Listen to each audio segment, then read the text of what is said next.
Oh my gosh, it worked. What'd you think of that? Wow. Eh? Bluetooth, the magic. That- The magic of Bluetooth. You knew the secret of Bluetooth. That's the only trick I've got, and you just blew my cover. I've been running my own social media long enough. I'm well versed in the Bluetooth world. I was the only one. I just razzle-dazzled Tennille Towns with that little move a moment Oh, ago. I was properly dazzled. Oh, for thank sure. you. Yeah. Not razzled. No, not quite. But you got dazzled. a little more. I would have been razzled. It takes a lot to razzle me, though. All right. Then I'll take Dazzle. Max McNown, thanks for doing this. Yeah, of course. Thanks for having me. You know, here we are. Sound check's going on out front. We're at the Horseshoe Tavern. Yep. And before we started to record, we talked a little bit about the, I'll say this is a venerable facility in Toronto. So many Rolling Stones, Shania a few weeks ago. Keith Urban played here back a couple of years ago. And tonight, your turn. That's those are names I'm honored to be next to. Now, it's almost a year ago, not quite a year ago, you and I did a Zoom interview together. Okay. You had a show at the Danforth here in Toronto. It was the 2nd of October. Okay. Yes. On the first time. That was the first time I headlined through Canada. Yeah. I had no idea that, was it the 25th of October that you got married? Yeah. And that was, if I remember correctly, that was that second half of the tour. And so that tour was about 62 days, and we spoke on that tour, and then I got home and grabbed my tuxedo and drove up to Kentucky to get married in 4 days. Come on. Yep. You kept that out of the interview last time. There was I no did? time. Yes, that didn't come up. I've had a lot of really great conversations about the risks of fame and growing as a musician, and one of them lies heavily upon my wife. And so I have been a little more just a little more hesitant to bring it up. Do I talk about her all the time? Yes. Is every one of my love songs about her? Yes. But that's probably why. I was just like, I'm just going to keep it on the down low. No, I get it. We had some people try to sneak into the wedding, and the date and time and place got leaked. Ooh. And so we hired security for the wedding. Yeah, smart. But that was also why. It was like, I'm going to keep it on the down low so I can just do this as, a personal moment. And then now that it's done, I'm married. Yeah. So we can talk about Happy to talk about it. Yeah. Well, how's nearly 1 year of marriage been? Nearly 1 year has been wonderful.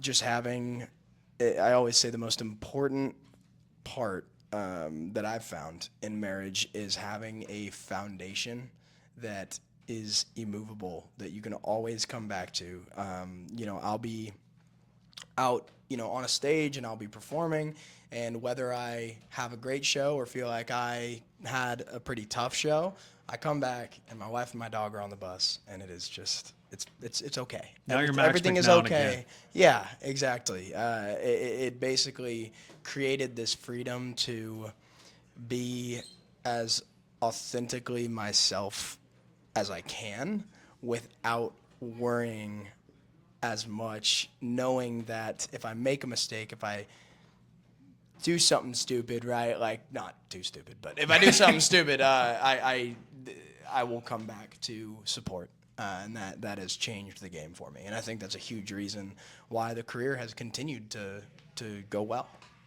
Well, what's neat, I like to ask people in an interview that if we could get together again a year later, what would you like to be able to tell me you've accomplished? Here we are. It's been almost a year. Yeah. And Better Me For You was well on its way at that point. Yep. But now here we are a year later. Yeah. That song. It's still going. It must be hard to put out other music because nobody wants to let go of Better Me For You. And you know what? They can hold on to it for as long as they want. I will continue putting out music.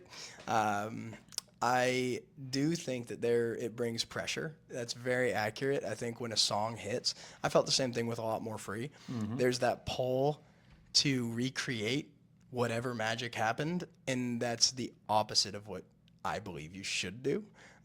So if you look at A Lot More Free and you look at Better Me For You, how different are those songs? That's right. And they're both life-changing for me in their own unique ways. And so my goal is to keep writing from the heart, and eventually something else will pop up. And right now it kind of seems like maybe Firstborn Daughter are done for. All right. So a year later, we got 2 runner-ups that I'm really excited about. You know, I did something I rarely do before I come up here today, and that was go back and either watch or listen to an interview that I've done before. Normally, when I'm done with it, Yeah. I never go back. The Yeah. one I did with you, I did go back because, and I mentioned this to Tennille a little earlier. Did you ask me about a year from now? No, Okay. I actually Okay. didn't, believe it Okay, or I not. was about to say. It's one of the only questions I've got. I didn't lay it on you. But what I recalled about the conversation was not a lot necessarily about what we talked about, but I remember how I felt when it was done. And I thought, this guy seems mature beyond his years. And I just remember enjoying the conversation. Thank you. So I actually went back and listened to it again. And what triggered that is that you had mentioned about writing songs from the heart. We talked about that almost a year ago, where you don't, and the key is to not write songs for others. They're to write songs for you. That was Yeah, absolutely. I believe Rick Rubin is who I quote, who I heard it from. But yeah, the best thing you can do for your fans is to write music for yourself, and it's really easy to get lost in that goal. You know, trying to, when songs start to do well, you think, why did that do well? Can I write a song that captures that? And I think immediately, right when that perspective starts, you've lost your way. I think immediately when you start thinking, I need a hook that sounds something like that, or I need something about this song that needs to be in the next song, that's immediately just throw it out the window. It's like, it's not going to work. But also, when you are writing from the heart, there are going to be songs that come out that you believe in fully, and they impacted you, and you feel like they're going to help so many people, and they just don't ever reach as many people as you expected, and then you just rinse and repeat, and you keep doing it, you know. So that's what I've been doing, yeah, over the last year. so. Is "Done For" one of those songs? I think Done For has raised its hand, and it is a special song, and I'm starting to see it in the crowds I'm playing in front of. When that electric lick starts at the very beginning, people know it now, and they're starting to sing it. And that, I remember that exact feeling with both A Lot More Free and Better Me For You, where it was like, there's something about this song specifically that people are resonating with and they're singing along. And Done For is definitely, I remember in the writing room, it was interesting because Done For, A Lot More Free and Better Me For You, A Lot More Free was almost entirely introspective. Better Me For You had some introspective, you know, the verses are about who I was, who I didn't want to be, and how I felt like my wife saved me from who I was becoming. And the Done For song is very, I fell in love and I want to spend a lifetime with somebody, and here's why. And so it's just a fun. I remember in the writing room, I was legitimately dancing as we were tracking it. It was so fun, and so it just goes to further prove my point that Done For is completely different in almost every way. It's a Better Me For You and A Lot More Free, but here we are, you know. Yeah, well, I, of course, added the song to our radio station actually about a week or two, maybe earlier than the record label would have appreciated. I don't know. We just appreciate you playing it. Well, I'm telling you that. I won't tell that. They said, Yeah. yeah, I appreciate the Max ad, but is it possible you could go on our Impact Week? I just thought I'd found a great song, wanted to put it on the radio. And you know what? I love that. You and I are on the same Yeah, page. we're on the that. same page. Hey, you mentioned that you're going to keep, regardless, people can hang on to Better Me For You forever, but you're going to keep putting out new music. You are September 25th. Your third record's on the way. Correct. Yeah. Anything in particular you're trying to say on this record? Yeah, absolutely. So Leave on a Light is the title, and that is a bit of a metaphor that's kind of symbolism for the light being who I am beneath the music. You know, when you say you're back to Max McNown, you know, that Max McNown, the husband, the son, the dog father, all the things, the brother, but all of that, Leave on a Light is, there's so many songs. The reason we chose these 17 songs out of the 40 plus that we had written is because I felt like each of them in their own unique way were a bit of a thank you to the people in my life that are keeping that light, keeping that flame going in my soul, you know, taking care of who I am beneath all of it. And that's the through line of the entire album. So if there was one message, it would be thank you to those people in my life, my wife, my family, my road family that's out here, everybody that just cares for me.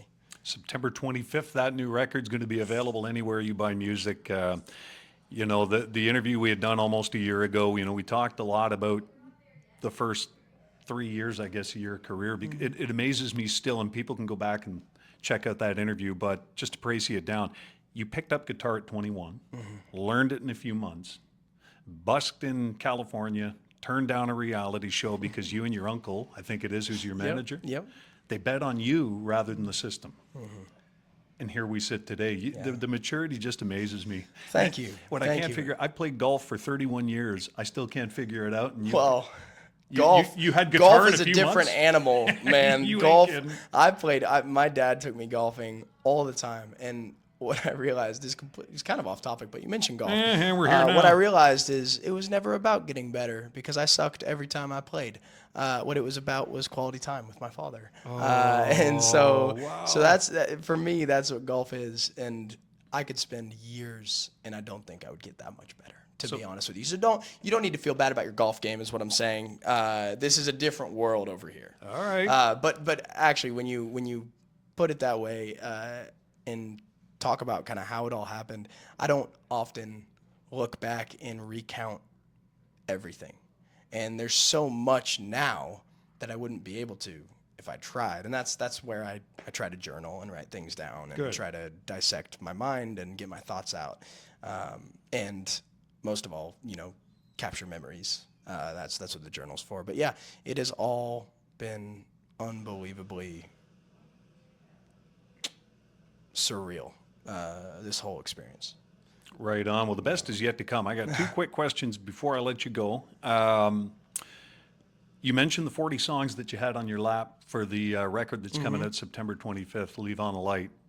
17 were chosen. What happens to the other 23? Some of them may make a later record, but I'm also not a big fan of. I see records as snapshots of time of where I was and who I was in that time, and so honestly, you know, if somebody else wants them, we can pitch them. All right. If we want to do that, if there are some, you know, there's certain songs that were almost there and they almost were worked, but I felt as though maybe a chorus needed to be rewritten or something, and something needed to be shifted, and so songs like that might still see something in the future, but other than that, it's really tough decisions to get rid of the songs, but yeah, they might just die here. My last question, I don't know that you have the answer to, but I'm going to throw it at you anyway. I think I saw your sizzle sheet for the year 2025. You sold like 93,001 ticket. Oh my gosh! I thought, who's that one guy? Yeah, that one guy. Oh my gosh, legend. I Got me over. I got it right here. Yeah, it's like they just struck me as odd. 93,001. Yep. And I thought, did that guy buy a ticket, or did they just count the guy who's kind of peeking in the window? Yeah. I've got no idea. In fact, today was the first time I heard of that number. Oh, I'll show it to you. But it's pretty incredible. It's either that there was one extra person or it was a typo on the sheet. Yeah, I who don't knows? know Yeah. We'll figure it out. So it was actually 9,900. Hey, Max, thanks a ton. Congrats on playing the Horseshoe Tavern. Yeah, thank you. It's great to have you back in Canada, and you know it's a real treat. Where do people find you on socials? Socials, Instagram is where I'm most active. Basically, everything I post to Instagram may or may not make its way to TikTok, YouTube. It always makes its way to Facebook because I cross-post. Sure. But Instagram, Facebook, pretty good. MaxMcNown.com, just website for all tour dates and merchandise and announcements and pre-order for the album and vinyl and all that. That's all on MaxMcNown.com.